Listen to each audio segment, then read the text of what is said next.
Hi, this is Mandy and Rory, and you are watching Charter Chat with Wlms Yacht Charters. We tour over 250 charter yachts and travel multiple countries every year in an effort to find you the best crewed charter yacht available. Curious how we got started? Discover how on this episode of Charter Chat. Hey, Rory. Hi, Mandy. How are you today? I'm doing all right. Are you still in Greece? I am on Poros, and I'll head to France next in about a week and a half. Okay, well, so what are we talking about today? Today we're going to just introduce ourselves, how we got started in the industry, and we're going to start with you since you're the CEO. Oh boy. Oh, good. Okay. Well, how did you get started? So in 2006, Jason and I were living in Bellingham, Washington, and he came home from work one day and said, "Hey, let's buy a youth hostel somewhere around the world." And I said, "Fine, I'll go as long as it's pretty water." And a few months later, we settled on Belize, and I flew down on Halloween in 2006 with a couple girlfriends, and we ended up buying a property kind of on the north side of Ambergris Key, north of San Pedro. And Jason had actually never even seen it. So when we kind of got there and settled in, we discovered that services were more needed. So we ended up building a grocery store in our front yard. And then from there, we met our neighbors because we were like the only services around. And in doing so, we met our next door neighbor named Rachel, who started dating a guy who was running a charter yacht company out of Belize City. And it was really small. It was just a mom and pop kind of business at the time. But Jason ended up learning how to sail and then became a charter captain for Belize Sailing Vacations. So in 2013, when we sold the grocery store, I went to work for Belize Sailing Vacations. And then in 2016, when I left, I started my own charter yacht company. And then in 2019, we moved and bought a house in St. Thomas, and we lived there for a couple of years. And because we always seem to come back to Bellingham, we are back in Bellingham one more time. But now we spend a couple months traveling each year, and we, have more time to go to the shows. And Jason is working as a yacht dealer in Bellingham. So that's kind of why we're here for the bulk of the year. Sweet. Yeah. So, and Rory, how did you get started? Well, since I've known you for like 23 years, you knew that I was a sailor. So I got into the industry from the sailing side and raced throughout the Pacific Northwest. Did some races also down in the Caribbean and sailed through San Francisco area as well.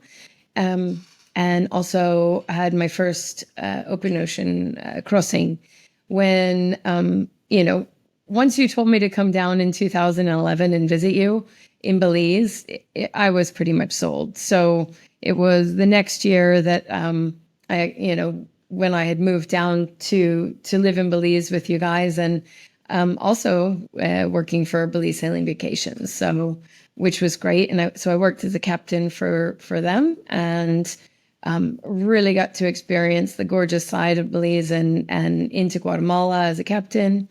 And then when I came back to France and you started your own business, I jumped at the chance to work with you. So that's how I. And where do you kind of focus like most of our charters? I'm mostly in the Med. So I live in Greece, on the island of Poros, which is in the Saronic Islands. And I would say the majority of my work is Greece, Croatia, Italy, and Spain. Also, considering France and Monaco areas. And I do work in the Caribbean, but the Med is my focus. Don't forget Turkey. And Turkey, which is gorgeous. Yeah.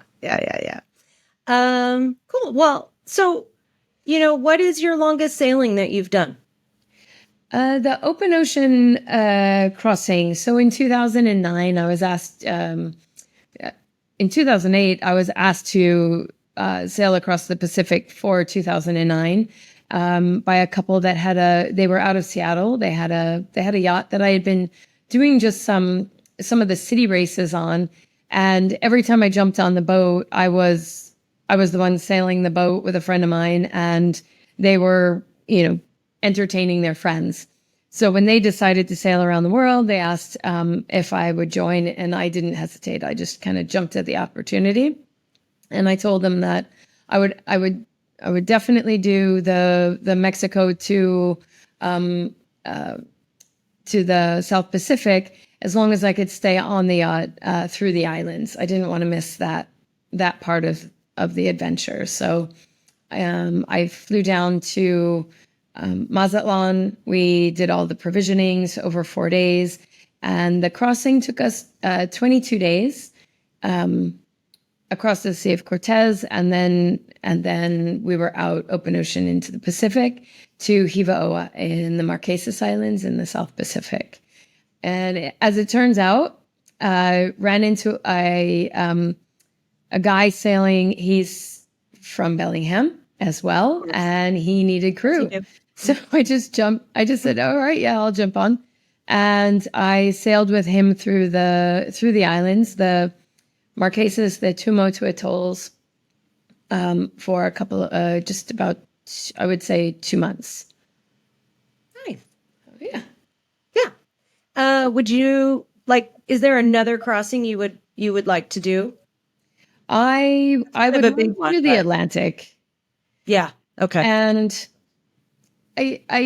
when I was in the South Pacific, I kept getting offers to continue on to different places.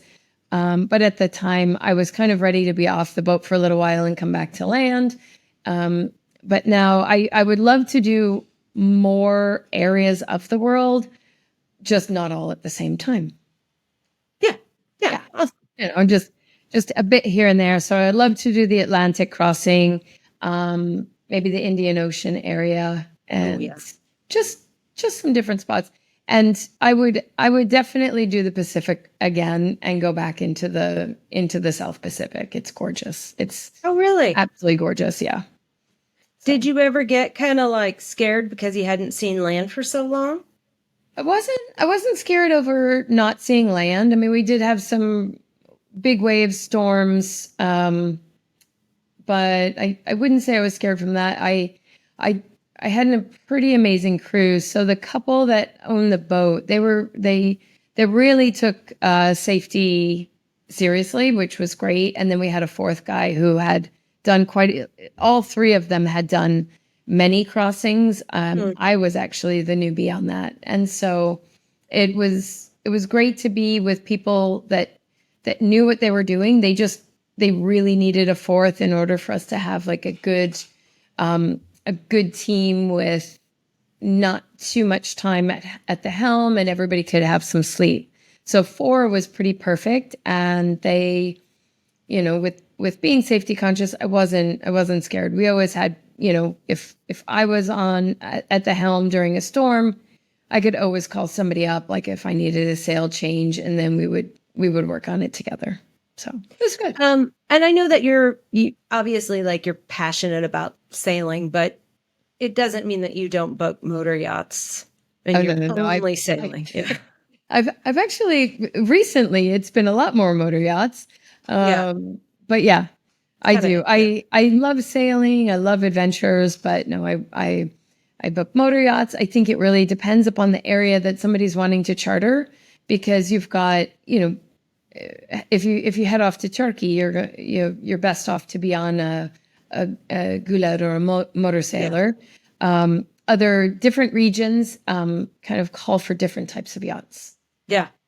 Yesterday, a lady called in and she'd never chartered before, and she was talking about the British Virgin Islands. And I said, well, more than likely we're going to be on a catamaran. And she was like, why is that? I said, because you're best off going with what the region tells you to do, not with what you want, and the catamaran is obviously kind of the law of the land in a lot of ways in the British Virgin Islands. But I was thinking about the Italian coast, and some of the clients that we have for that. And really, that's kind of motor yacht world, right? So, Yeah. Especially if you get around like the Amalfi Coast. It's in the height of the season, it's really hard to find a catamaran there. That would be more like Sicily and the Aeolian Islands. You could get a catamaran.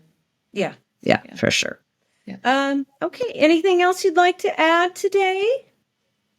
I don't think so. I think that we make a fantastic team, and the fact that we each came at this from two different backgrounds and focus on two different areas. I think it's great that we can cover so much of a sailing region, like the Med and the Caribbean, as well as we do. Well, I think it's really important that like the regions that we emphasize and spend the most time booking are also the regions that we know the best, And live there. And have lived there and can really speak to like what the weather's really like in June versus, well, this is what I read. So, anyway, thank you very much. And we will probably have some other episodes coming up talking about maybe our favorite boats for Greece and the Virgin Islands. Hopefully we'll have that out in the next couple weeks. Hopefully. Perfect. All right. Bye for now. Thanks. Bye.